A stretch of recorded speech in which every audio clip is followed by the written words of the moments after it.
everybody. It's me, Nick Barnaby, again, here with the Digby Model Railway here in Digby, Nova Scotia. And today we're working with actual models. Where do we begin? Well, first we're going roadside, and we're going to grab a sifter, and we'll be back. Luckily for me, I've already got my modeling stuff prepared. But for the sake of this video, I went out and sifted a bunch of dirt. Ta-da! We're also going to need some fine turf. And coarse turf. Now, this is a little bit larger than the medium. Wife picked this up on Amazon, or was it Amazon or was it Wish? I don't know. We bought a bunch of stuff from Wish and it was cheap and it made the railway look better. Here's an example. And this is what we're going to achieve. And I have bare track. So, with this being said, let's get that dirt, or ballast. Let's get that medium. Let's get that fine turf. Let's get some of the coarser turfs. Grab some paint. We're going to need black and red paint, as well as, I don't know exactly what color brown this is, so we're going to say dark chocolate because that's what it looks like. Brought to you by my grandmother. Rest in peace, Granny. And you're also going to need Mod Podge and alcohol. Not the kind we're going to be drinking, but the kind we're going to be gluing stuff down with. There are several different ways that you can lay track. The way I did it, for the main line, I went with the best way possible. I bought Flex Track. Cut one piece off at the correct size. I think this is Atlas.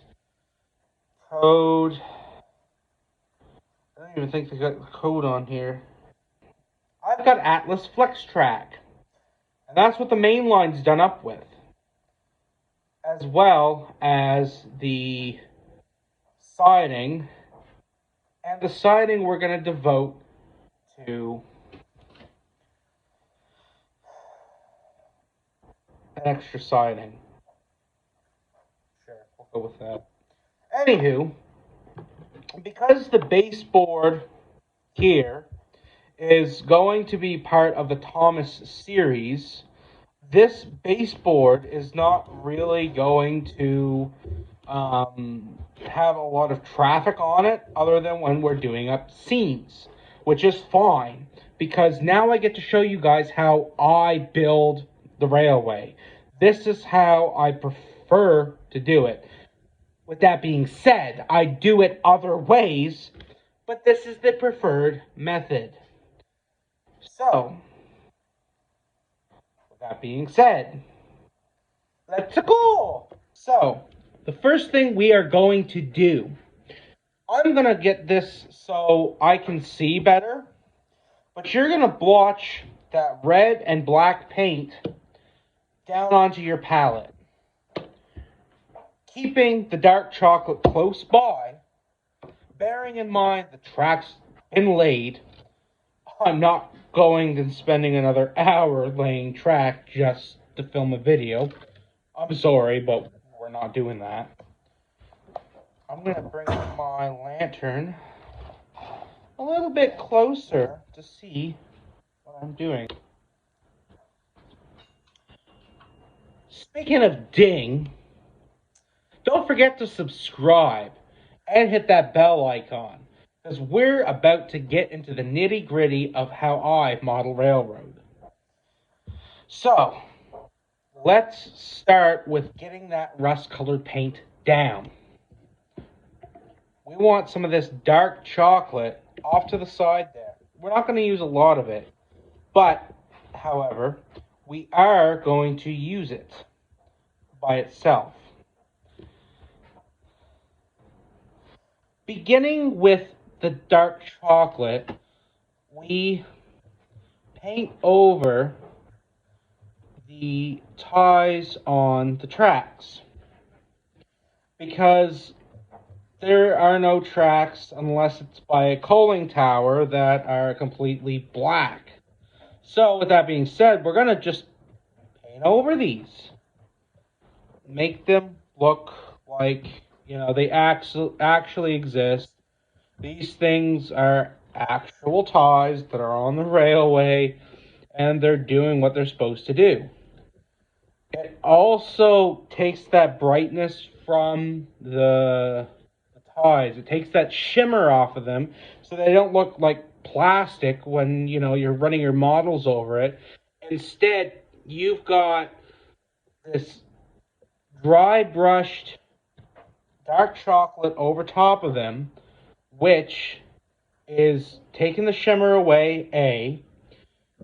B, it's also giving it that I'm made of wood, not made of, whatever. I'm not even sure what these things are made of, but I know they're not made of wood. They're made of, let's say, plastic. Anyway, so once you get your ties painted, we're going to need some red. And you're going to want, so if I took 2 scoops of red from the palette, I want to take a nudge, just a little bit of the black, and mix it in. Now this method, I use both for brickwork and for painting rails.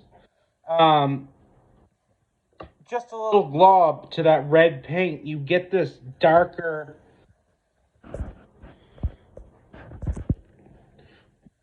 red color that comes with, brick.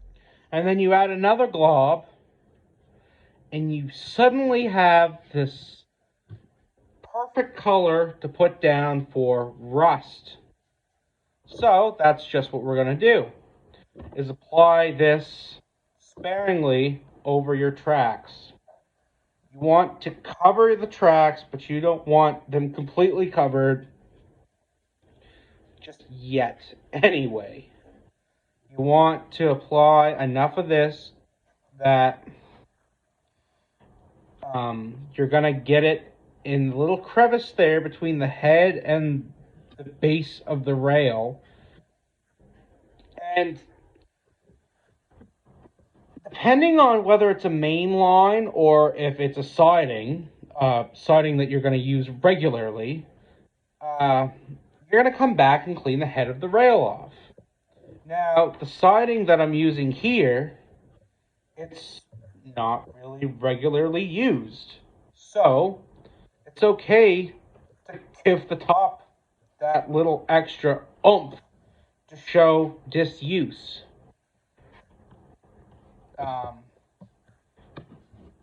That extra smearing of rust down onto the ties just shows that nobody's been down here for a while. Nobody's been running on these tracks.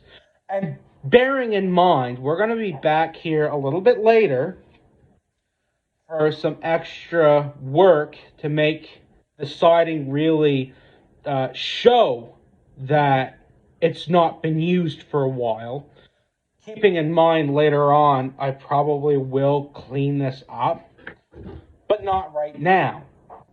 Now that I have the sidings done, we're going to take a look back and we're going to start ballasting this and what that exactly is going to look like. Ballasting. Thing we all hate, but there's an easy way to do this. You see, If you can get your ballast down small enough, there's a way that you can trick the viewer into believing that this ballast is perfect. There's nothing wrong with it. And the thing is, you might make it just that believable. At least that's how it is with me. Now, I graded this with, no joke,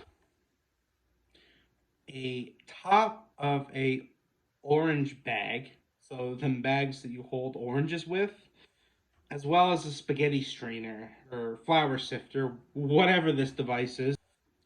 I stole it out of the kitchen. And so, I have a fine product here that is pretty much sand. From this, I ran it through a magnet. And then I ran it through a magnet. And then I ran it through a magnet.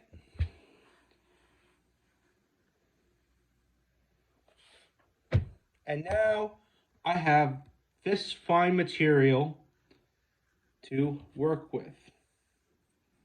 And now you might be saying, Nick, what concoction did you make? Well, I made ballast. Not your typical ballast, but it's going to have to do. Anywho, with this, it gives just, I don't know what it is. It's just I prefer using this. I have used store-bought ballast. In fact, that's what my railway is mainly used for the last upteen years, is store-bought ballast. And to be frank, when I first started railroading, I used a big bag of dirt that I bought from the Walmart, and it came off as cheap, and I applied dust to it, and lo and behold, I call it dust, but in all reality, it's weathering chalk. Anywho, lo and behold, the weathering chalk made it look better. So here I am, thinking, hey, it's not that difficult to work with a finer product than, what we usually use. And that's just the thing about, working with models, is you're going to find that you don't have all the money. At least I don't have all the money in the world to spend on these. So we had to come up with a different way to get fine looking models without spending the money. And so now we have it.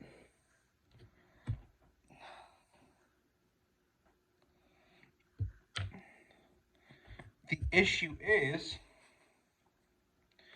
that using a small, using ballast to this grain, it's like sandpaper. And sometimes it rips the paint off, your tracks that you just spent hours painting. But that's okay. Why is it okay, you might ask? It's because you can always go back and repair it, and when you do repair it, the fail just makes it look better. I don't know what it is, but the paint on the track, you think you really ruined it, but in all reality, is that extra paint that got on the ties, it makes it look better. You don't have to, like I said, it's all about being cheap and making it look good. And this is a case where you're being cheap and you're making it look good, because you're painting over top of it. You're not ripping it out. You're not rebuilding it. You are genuinely just laying your ballast down and then you're going over where, you might have messed up the paint because of the fine granules of, your new ballast, and you're repainting again. But like I said, the thing is you didn't screw up. You added the ballast when you did to make it look good.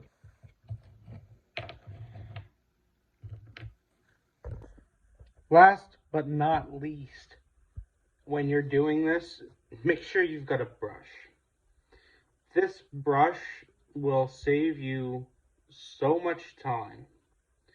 And instead of pressing down, don't get me wrong, you can use your finger, you can use whatever you want to lay this ballast down, but when you use a brush, you are knocking everything into the perfect position. You're not screwing up as much as you think you're gonna. Because brushes help. Another thing you can do to make sure that you've got some of the best looking track that you can possibly get, clip a tie off some of your track. I'll show you what I mean. So when you lay your track down, you're gonna have extra pieces of track that you're not gonna need. So if you clip off these ties that you don't need and shove them here, all of a sudden it looks like a real, railroad, and you don't have these little gaps where you're missing things. And that just makes everything better. So, with the ballast out of the way, we're going to make some greenery pop into the yard. And with that, it's pretty, simple. You cover around the side of where your tracks are supposed to be, and you're game on. Now, because I'm modeling, spring, summer of Wales, we're using brighter colors. And because this is no longer an active work site, we are, leaving the brighter, beautiful colors off to the side. Just because we can. And with that being said, I'm going to invite you back for part 2 because A, I'm running out of room on my camera, and B, this video is probably long enough. So, if you like what you've seen, don't forget to like, comment, and subscribe. And hit the bell icon for new videos coming out from the Digby Freeport Model Railway, or as we like to call it. What do we like to call it?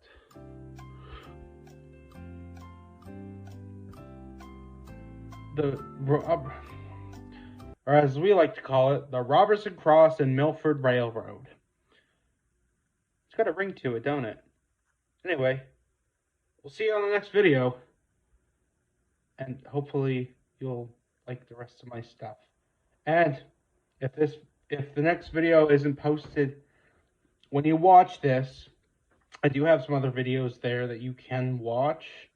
There's a few things about modeling, there's a few things about history of certain railroads, and there's some videos about museums, events, and what have you. Anyway, we'll see you next time. Oh, yeah, I might have forgot to say this, but we're gonna glue this all down. I make a fine mixture of a little bit of model glue, of Mod Podge, and a bunch of alcohol, and it seems to work pretty well so far. And that's the mixture that I prefer to go with. So anywho, there's your little hint. I'll show you how it works next video. See ya. So, there's several preferred. Yeah, Nick, stick your head off camera while you talk about how to do this. I dropped something. That's okay. Mistakes happen all the time. Like, why do I have